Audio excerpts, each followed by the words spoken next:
Stop setting goals for your Spanish year after year and letting them slip away. It is time to actually start achieving them. But guess what? Willpower just isn't enough.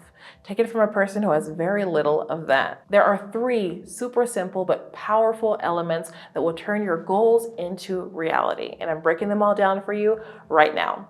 Comencemos, amigos.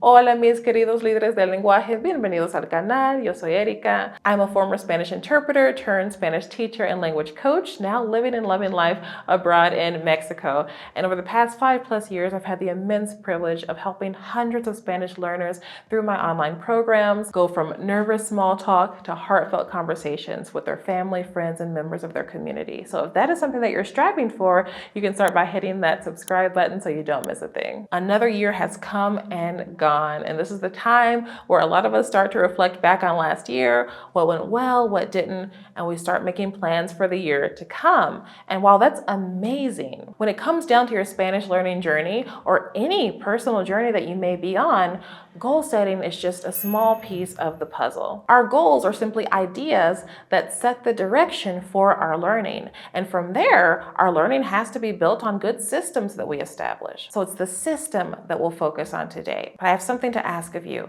If this is something that you really want, if you have Spanish-speaking family members who you have never been able to connect with, or you live in an area where you are constantly reminded that you are an outsider because you cannot communicate with those around you, that is no way to live. So promise me that you'll make a change today. No more excuses. All right, guys, let's talk about these 3 things: your task, your timing, and troubleshooting. The first part is your task, which I'm going to be kind of using interchangeably with the word habits. But I like the word task for a couple of reasons. One, it feels more tangible. At least for me, when I think about a task, I think about checking something off, which can feel really motivational and satisfying. And 2, it carries this sense of obligation. Trust me, even if you love the language and you think it's beautiful, y la cultura es muy hermosa, y la comida y el baile, none of that is enough to get you to show up every day and do the work. We cannot wait for motivation to strike. We have to rely on our daily task. So those have to be clearly established for us so that we know exactly what to do. So here's the key question: what are your daily tasks? Because not all tasks are created equal. Every day I hear from learners who have tasks. For example, this one who says, I've been learning Spanish for 2 years, 805 days of Duolingo, and I could only pick up about 25% of this video.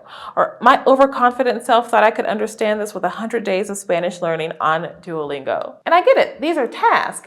And having a streak on Duolingo or any other app is motivational and it's keeping you in contact with the language. But at some point you have to ask yourself, is this the task that will get me to the goal that I truly want? Your tasks need to be aligned with your specific goals. So what are your goals? Do you desire to have a heartfelt conversation with your in-laws? Do you want to build relationships with your neighbors in Mexico where you may live, for example? Do you want to get along better with your Spanish-speaking coworkers? Most of your tasks, this is key, most of your daily tasks should help you either prepare or practice for an upcoming Spanish conversation that you're going to have, or be in a live Spanish conversation. I call that prepare, practice, present. I actually break down the prepare, practice, present method in great detail in my free training. So be sure to go register for that. You can find that in the link below or go to erikarelanguage.com/90days. The second element is timing. How often are you performing your task? Because let me tell you, you cannot learn a language by cramming a bunch one day and then doing nothing the rest of the week. Language learning thrives on regular engagement. So aim to show up for that language every day, even if you only got 5, 10, or 15 minutes for it. Missing a day should be the exception because something wild happened, not the norm. Practice doesn't make perfect because none of us are perfect, but consistent practice makes progress, and it's progress that we want. And speaking about timing, it's also important to pick times when you are alert enough to absorb what you're learning and not super stressed. There are key parts of your brain that just shut down when you are overly anxious, so choose times when you feel relaxed. So make it your aim to perform your most important task every day. And what were your most important tasks again? I think it bears repeating. Your most important tasks are those that either help you prepare or practice for an upcoming live conversation that you're going to have, or be in that live conversation, okay? One of the two. These are the highest impact activities that you could be doing with your Spanish. But what if you don't know when your next speaking opportunity will be because you're not necessarily surrounded by Spanish speakers, or at least not Spanish speakers who you yet feel comfortable speaking to, or you're fearful of making mistakes or being judged, or you're just really busy and you're not sure how to fit in this daily contact. These are problems, and these are the problems that we need to troubleshoot. And troubleshooting is our third element. But before we move on, tell me, according to what you've heard so far, is it seeming like it's task, timing, or troubleshooting, or a combination of some of those that has been keeping you stuck? Let me know here in the comments below. All right, element number 3, troubleshooting. This is about removing the barriers that are keeping you stuck. In the book, Atomic Habits, a must read if you have not read it yet, James Clear talks about the 4 laws of forming a new habit. Make it obvious, make it attractive, make it easy, and make it satisfying. So how can you apply these principles into your Spanish learning routine? Well, sometimes it helps to have examples. It helps us start to brainstorm. So I'm going to give you examples of how we apply these principles with our one-on-one Spanish students. Maybe that'll help get the ideas rolling for you. And if you'd like more information about the methodology behind this program, once again, do check out the free training that I mentioned that's in the description box. First of all, make it easy. This is about reducing friction and making the task feel effortless so that it's more likely that you'll follow through. So remove the decision-making process, have everything laid out for you. For example, in our one-on-one program, Elevate Spanish Accelerator, all our clients know exactly what they need to accomplish that week. All they have to do is follow the instructions. These tasks are strategically designed according to their goals, their starting place, their learning style. We've also made it easy by eliminating the problem of finding speaking partners, finding people to speak to on a regular basis outside of your one-on-one classes. In our program, there are group speaking opportunities happening every single day of the week, multiple times per day, so that you can just connect and speak without having to pre-register, without having to think too much about it. It's super easy. And all of your prepare and practice material ahead of time is already laid out for you. So that's how we make it easy for our students. What about you? How can you make the process of checking off your daily task easy for you? Next, make it attractive.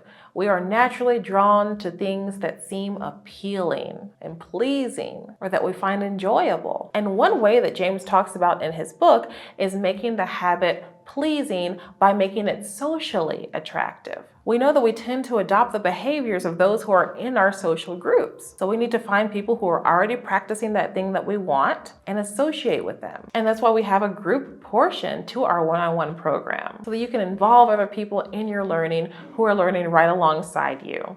So what about you? How can you make your learning attractive? Or can you attach your Spanish learning to something that you already like to do? That's another idea. Right after I connect to my group speaking session, I'm gonna chill and watch my favorite show. So this one emphasizes immediate rewards for that dopamine effect to make those habits stick. Like it or not, we are wired as humans to seek instant gratification, even if that's not in our best interest. So we have to make our learning satisfying. And this can be as simple as checking off a box, like we mentioned earlier. That's why our tasks for our students are in the form of a checklist. And they can literally check it off, whether that's digitally or physically if they want to print out their learning plan. Our video lessons will check off your progress for you. How can you make your learning satisfying? How can you reward yourself? Is it by having your small piece of daily chocolate after you finish your Spanish lessons? I say small because we don't want to create new bad habits, right? While we're working on other ones. So the more attractive and satisfying and easy you can make your Spanish routine, the more likely it is that you will find the time to fit it into your schedule. And your habit needs to be obvious. James Clear mentions that our habits, or our tasks as I'm calling them, need to be clearly signaled within our environment. That could be as easy as leaving your printed study materials right on your desk, or right on the kitchen table so that you see them during breakfast, or leaving your computer browser open to your next lesson so that you start that right away. Putting live classes that you want to attend on your calendar, setting alarms. Make it obvious, and this goes along with making it easy. No more excuses. In summary, Task, timing, troubleshooting. Your tasks need to help you prepare or practice for a live conversation or be actively participating in one. Your timing should be consistent with daily practice being the goal. At times of day where you're able to focus. And you have to troubleshoot common pitfalls by making your task obvious, attractive, easy, and satisfying. So what's one habit you can add or adjust to get you closer to your goal? Let me know in the comments which part of the framework you're focusing on first. Remember, it's not about perfection, it's about progress. So let's make 2025 your year. To start it out on the right foot, you can check out my masterclass next and create your full A to Z plan. Hasta la próxima, amigos.